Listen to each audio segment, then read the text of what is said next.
where we amplify the voice and aspirations of women shaping the future of African mining and mineral sector.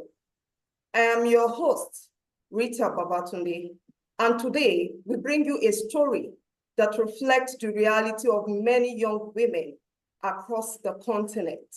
Brilliant, qualified, and passionate, yet struggling to find their entry point into the mining industry. Our guest today is Ms. Tolulope Soladoye from Nigeria, a newly graduated geologist with a strong interest in fieldwork, mineral exploration, and advanced academic study. Despite her determinations, she continued to face challenges in finding internships, industrial placement, and practical exposure.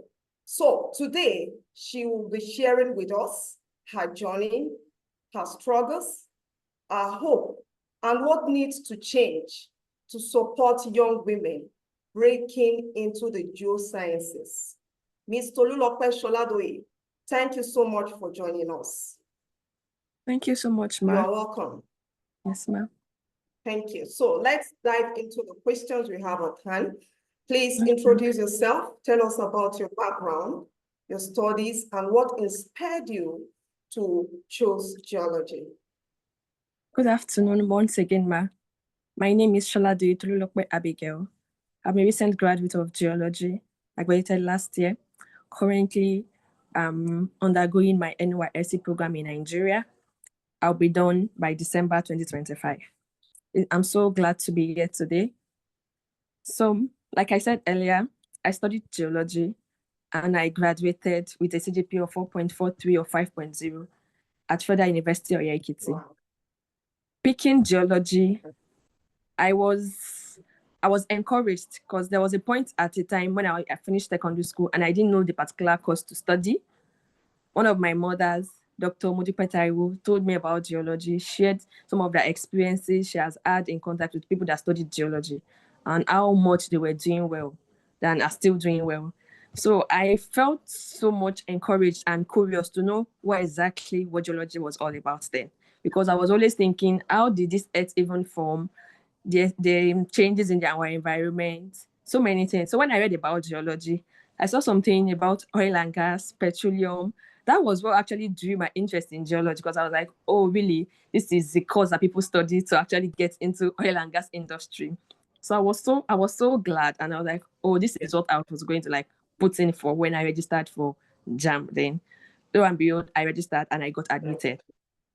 So I was so curious then. So my main interest then was like oil and gas. Not knowing probably when I started studying geology, I realized that there is so much more to geology than oil and gas. Hydrogeology, mining, environmental geology. Geology is a very wide course that when you get into it, your love for it will deepen because it's so wide that you can actually go into a particular aspect that you want. So it's actually a great course. And I actually do really say that I enjoyed studying geology when though it was stressful, it was a bit tough, but I gave it my all and I enjoyed it. Thank you, ma. All right. Thank you. All right. Okay, let's talk about life after graduation. You recently left school, and what has the transition from academic geology to real-world opportunities been like for you? Wow. I won't lie. I feel that there's a gap or there's a bridge between students, young graduates, and the industry that probably needs to be fixed. Getting a PPA, primary place of assignment for my NYC was kind of tough because industries were not ready. There was no like internship placement and they were not like bringing young graduates into the industry. I had to even settle for a government parastat at the end of the day. Ministry of Energy and Mineral Resources, which is actually relating to mining as well. But getting there, most of the works that they do are based on their contractors. They are what contracts to contractors that work for them. So even as a core member, I don't have the experience of probably going to the field, going on site or doing anything. We just go to the office. There are people that are working already. So even as young graduates, I don't have the access to go to the field to know what exactly they are doing in the ministry, a government parastatal. So I think there is a great gap between young graduates and the industry that really needs to be fixed. So it's been so tough, but I'm actually very hopeful that very soon it will get better. Wow. So that means there is no any practical exposure for now? No one, no. From what you said. Wow. Okay.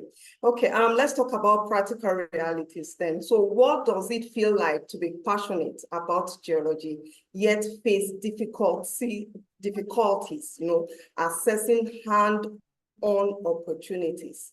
So, and you mentioned earlier that we are once discouraged, you felt discouraged at some point. So I wanted to share with us what are what things maybe how do you surmount some of these challenges in the long run? Thank you. Thank you so much for the question, Ma. Because it is a cause that I'm actually so passionate about. So, and I see people doing well in the industry. So I'm still kind of encouraged to push for more, probably because there are so many limitations in Nigeria that they will tell you probably before you can get into the industry, you would need your NYSC certificate. So I'm still kind of like, okay, probably when I'm done with my NYSC service scheme, I would be able to like gain more access into the industry. For now, I'm kind of discouraged because I would have loved a better permanent place of assignment to get experience, even if it's just for internship, a voluntary work, and so many things like that. But not having access to those things is actually kind of discouraging.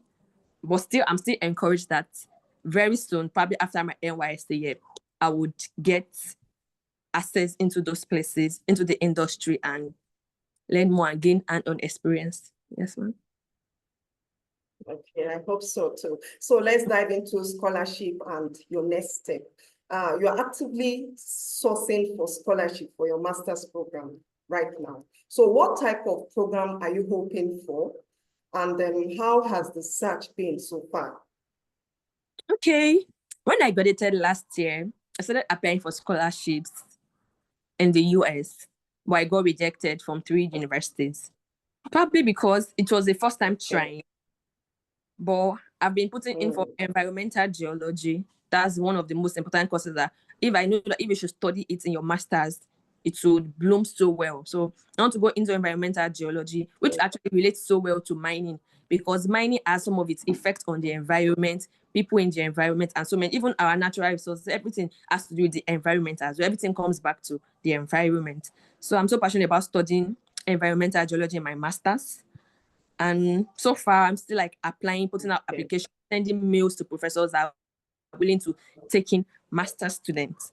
Because most times they ask you to get a professor that can actually speak for you on behalf of you in the school before you can get admitted into the school. So it's been a lot, and I'm still like encouraged. I'm still pushing for more. I've started again this year, hopeful, and I know like very soon everything would work out. Okay. Let's ask the next question. If you have the attention of mining companies or research institutions, what specific changes will you ask for? Breaking that bridge and the gap between the industry and students and young graduates is one of the most important change I really do want. They should put out placement for internship. Core members can come in as their permanent so that they just want to have the experience of the industry, not just like paying them per se, but like let me just have an experience breaking that bridge. Let industries put out placements. Let them talk about how they can bring in fresh graduates on board, people that are ready to learn, that are willing to have the experience. I think that's one of the one thing I'm really clamoring for. A break in that bridge. Industry should connect with students, even while they are still in school, even when they are out. Let them put out internship placements.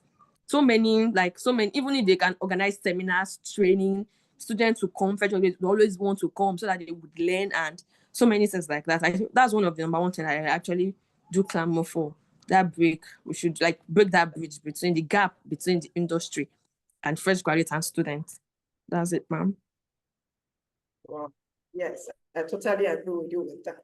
So how do you think WiM-Africa's NextGen program can help young geologists like yourself? How can WiM-Africa help you? Okay. Firstly, I would suggest that probably they organize seminars and trainings that would bring young generation on board first. Then they can actually ask them, probably they'll fill out a form if they are still in school, if they're a fresh graduate, if they are seeking for job opportunities. So by the time they bring people in the industry to the seminars, to the events, and they connect together, that's just like a form of networking and visibility for those students or fresh graduates. When they bring them together on board, they meet one-on-one, they can talk. Anybody probably has a space in his other organization in the industry should be willing to help at that point, not just like contact the students or anything. The person should be willing to help. I feel that is just one of the best things they can do. So, and others, I think there are some limitations that probably students and core members do have.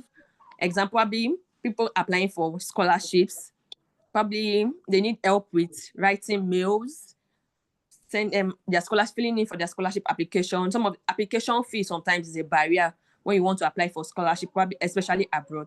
The application fee, some people is passports, getting their international passports in Nigeria, because I think it got expensive this year more. So there are some limitations that they can actually come in through that, helping students with some of those application fee, international passports money, bringing on industry experts, let them connect with fresh graduates and students so that they can help bring them on board.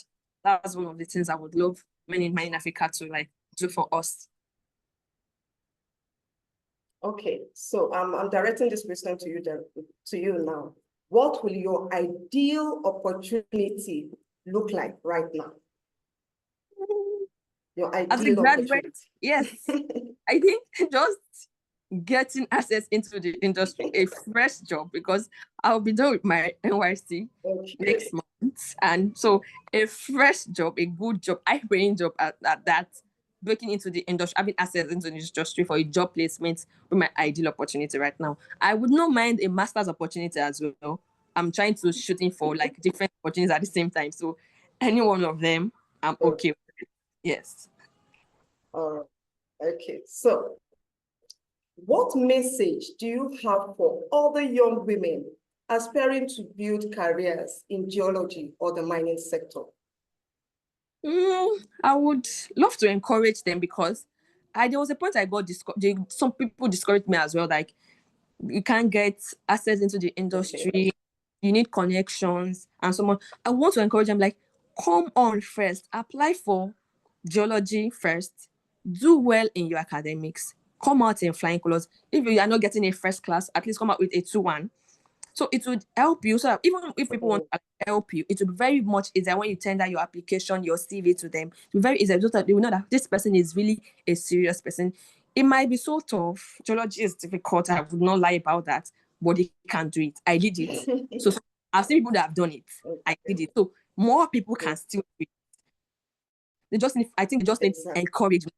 When they see people that are blooming so well in the industry, when they see fresh guys that are just graduating and it says that they're able to accomplish the things they are doing, it will encourage people that are coming behind that, okay, this person just graduated, this person is this particular mining industry, I wish to become like this person. That's a form of encouragement on it. So when we see, that's why I've been clamoring for a change in the industry. So when they see people that are still doing well, it's a form of encouragement on its own, even without the person talking. So it will encourage them to study geology. So I feel that's just it. They should not be scared. It might be difficult. It might not be so smooth. The journey is not smooth. That's just one thing I want them to realize. It's not smooth. It's not easy. But if you're ready to put in your best, the best of your best, then definitely you come out flying in geology. It's just so, geology is so sweet and interesting. It's wide. By the time you get to read some things, some journals, it will encourage when you see people doing so well in the industry. So it's just a form of encouragement on its own. And I feel students that just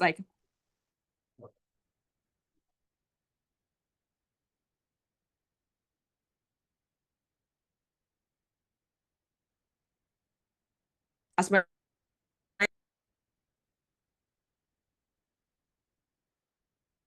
Okay. Hear you. Maybe you can just reiterate. Okay, I'm so sorry. Yeah. So like I said, people should they encourage when they see people that are doing so well in the industry.